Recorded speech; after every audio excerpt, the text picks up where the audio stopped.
Rand Paul is someone who has been an advocate for small government in Kentucky for a long time. And you may have heard, he's got. I'm going to let him tell you a little bit about his upcoming potential political campaign.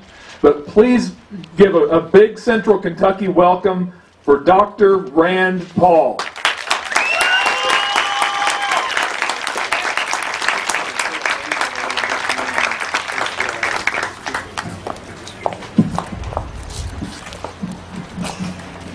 I'm afraid if I don't face the crowd, there might be people making hand signals or throwing things from behind me, so I want to make sure I can see everyone while I'm speaking.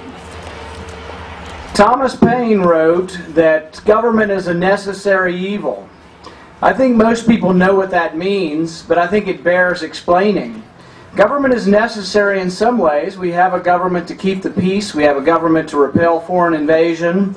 We do need a government. But what does he mean when he says it's a necessary evil? I think what he means is that for every ounce of government you get, you give up an ounce of freedom. There's a corresponding loss of freedom for every increase in the level and size of your government. This is very important, and this is why we, or many of us in the freedom movement, we oppose the enlargement of government. We oppose the increasing of taxes. Some in the media have said, well, you're just an absolutist against raising taxes. Well, if we start from the premise that government is already too big, we need to say we're against raising taxes. So I've been part of a group for 15 years, the Kentucky Taxpayers United. We've helped to bring the pledge to Kentucky. This is the Taxpayer Pledge, where we get candidates to sign a pledge saying they won't raise taxes. We also have them sign a pledge saying that they will try to oppose increasing spending, that we will try to restrain spending as opposed to increasing taxes. And this is important because even many in the Republican Party have lost their way with this. Recently in Kentucky, our governor said we had a $450 million shortfall. He's been saying this for a year. He says it so long that we're supposed to believe it's true.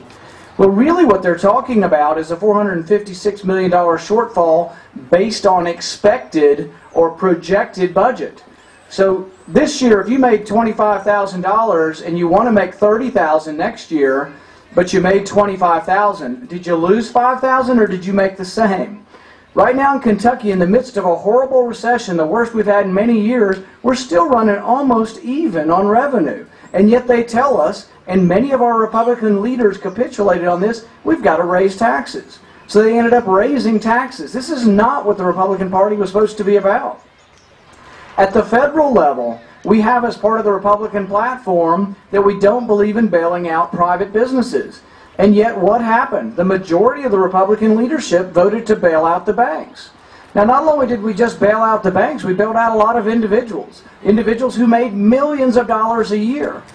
But they told us we're kind of too stupid to understand. They said, well, they need a retention bonus. If we don't give them the bonuses at AIG, they might leave. How horrible would that be if the guy making $1 million a year, running a company into the ground, might leave employment? You know, I think he might need a different job other than something in the insurance industry because they've run the entire industry into the ground.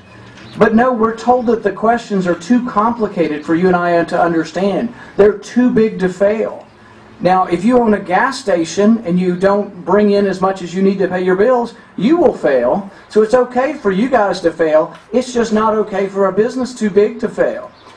The thing is that big businesses, we don't want them to fail, but they can fail and the world doesn't come to an end.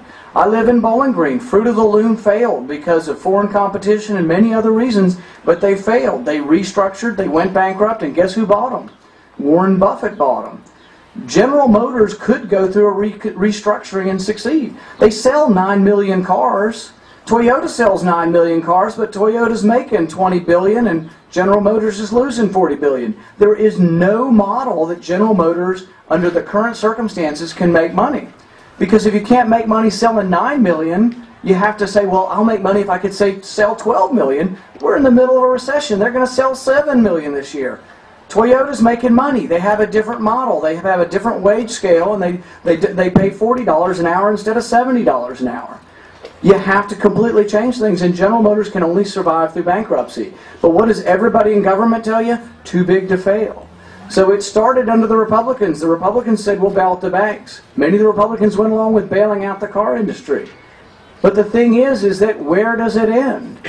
We have to point out that government ownership of enterprise does not work.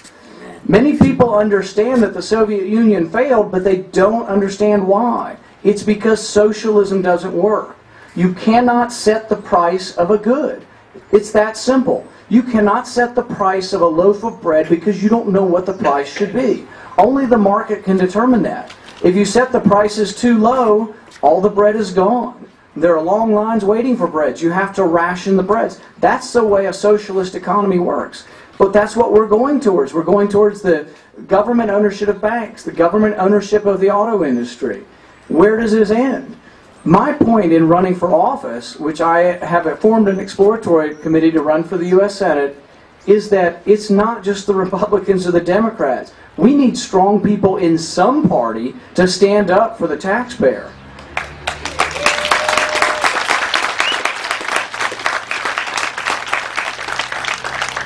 We have had great leaders in our past, and there's one great quote I like from Barry Goldwater. Barry Goldwater wrote a book in 1964, The Conscience of the Conservative, and it actually has a Kentucky tie. The publisher was Simon Publishing over in Shepherdsville. And the quote is that I don't believe in limiting the size of government or making it more efficient, for I mean to reduce its size. I do not undertake to promote welfare, rather I propose to extend freedom. It is not my aim to pass bills, but to repeal them. It is not my aim to initiate new programs, but to cancel out old ones that do violence to the Constitution. I will not ask first whether legislation is needed before I have first determined whether it is constitutional. And if I am later accused of neglecting my constituents' interests, I will reply that I was informed that their main interest was liberty. And in that cause, I am doing the best that I can.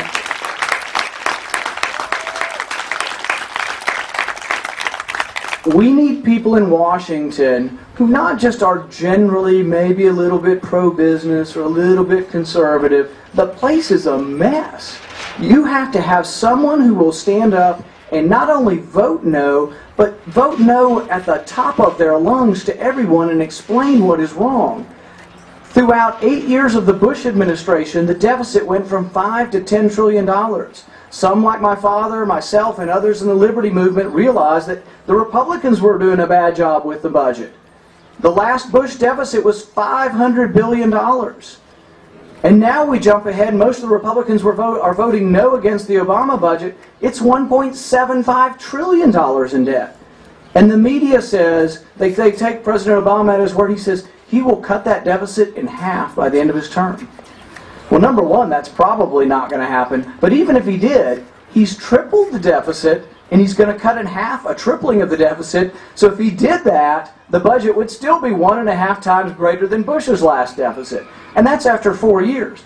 Every president for the last 30 years has said, I have this deficit reduction plan, and I will reduce the deficit over a 4-year period. Not one of them have ever been right. Whenever I hear a deficit reduction plan, I think of the Soviet 5-year agricultural plans. They would promote these plans and say, in 5 years we'll meet this goal, this goal, this goal. And they never met them. They always either lied, changed the goals, or changed the numbers and just made believe they made the goals. Here in America, there's still enough truth that people say you didn't meet your goal, but the deficit reduction goals never work. So what do you have to do if you want to reduce the deficit? I say propose a balanced budget. First thing.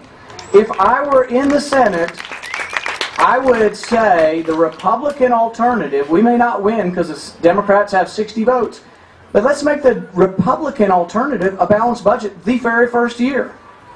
There's no reason we can't do that.